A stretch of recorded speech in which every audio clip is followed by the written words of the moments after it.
Hey everyone, it's Soteria. First off, I want to say a massive thank you for all the love and responses on my last video.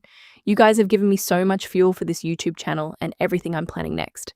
Because of that, I've already dove straight into my research. But in a bizarre twist, as I was digging through things, I ran into some seriously sketchy stuff, and I just have to share it with you. Years ago, just a few months after I first launched my Twitter, I noticed that some of the images I posted had completely vanished. Now, as both my supporters and haters well know, I don't block anyone unless you're obsessively hurling insults at me. And even then, I usually unblock them after a while. Why? Because I'm a firm believer in free speech. Unlike certain people, I think as long as you aren't out here sending death threats on social media, healthy debates can actually be a great thing. But clearly Zawe and her little stands don't see it that way. I've been systematically mass reported for years, which honestly hasn't done squat to me. But here's the kicker. I noticed that some of my past photos, the literal core of my research, were deleted without my consent. On Twitter, especially under the new management, if a photo gets taken down due to a report, you at least get an automated email notification. I received absolutely zilch. And that, my friends, sent my suspicion levels through the roof. Back then, I also noticed that certain information I dug up on Google would mysteriously vanish after a while. In some of my older threads, if they haven't been wiped out yet, I explicitly mentioned that I smelled a rat.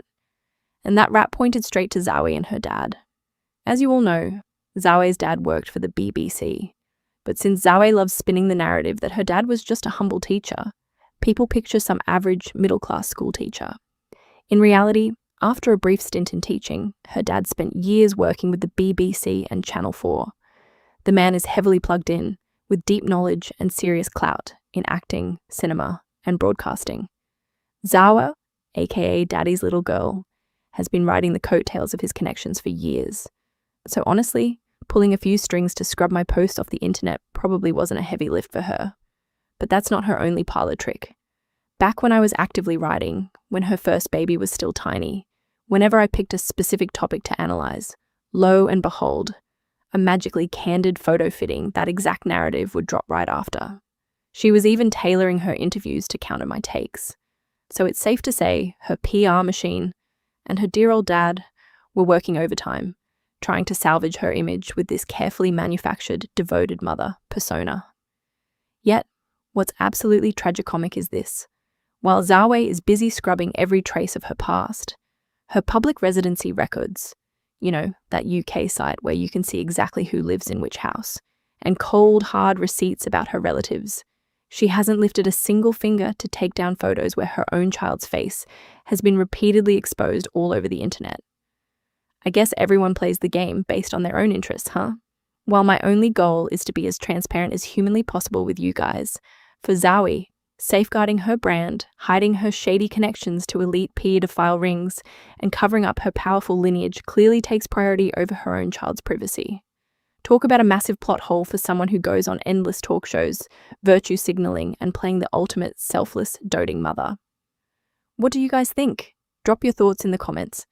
But word of advice, if you post any screenshots, keep an eye out, because Zawe and her favorite daddy might come across them and hit delete. So make sure to back everything up and keep those receipts ready. Anyway, on to the next order of business. Like I said, I'm deep in the trenches of research right now.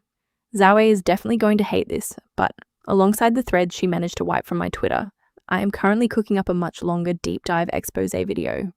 In the meantime, just like the good old Twitter days, I plan on dropping these bite-sized videos to feed the algorithm and keep us active, right? So let's not lose our train of thought and keep talking about Zawe's highly privileged life. Zawe is not the self-made, middle-class neighborhood girl she pretends to be. Fun fact for those who don't know, even though she's a pretty mediocre actress and writer by today's standards, her current net worth sits at a whopping $5 million. 3 years ago, right before she landed a spot in that absolute train wreck of a Marvel movie, her net worth was already at $3 million. Must be nice, right? When you consider how actual, hard-working actors barely make a decent living in this industry, it completely explains why Zawe never had to hustle or break a sweat in her career. She's got that generational wealth cushion. She literally doesn't need to. Meanwhile, the rest of us who actually have to grind, and even other singers or actors who work day and night, could never pull that kind of cash with double the effort. But hey, let's be real. If we had that kind of bank account, maybe we'd just kick back, relax, and be even lazier than her. I'm just kidding, obviously. The truth is, people who never have to struggle for a single thing in life are always the elite protected by the system. Zoe is sitting on a fortune inherited from her grandfather's tyrannical, blood-soaked legacy.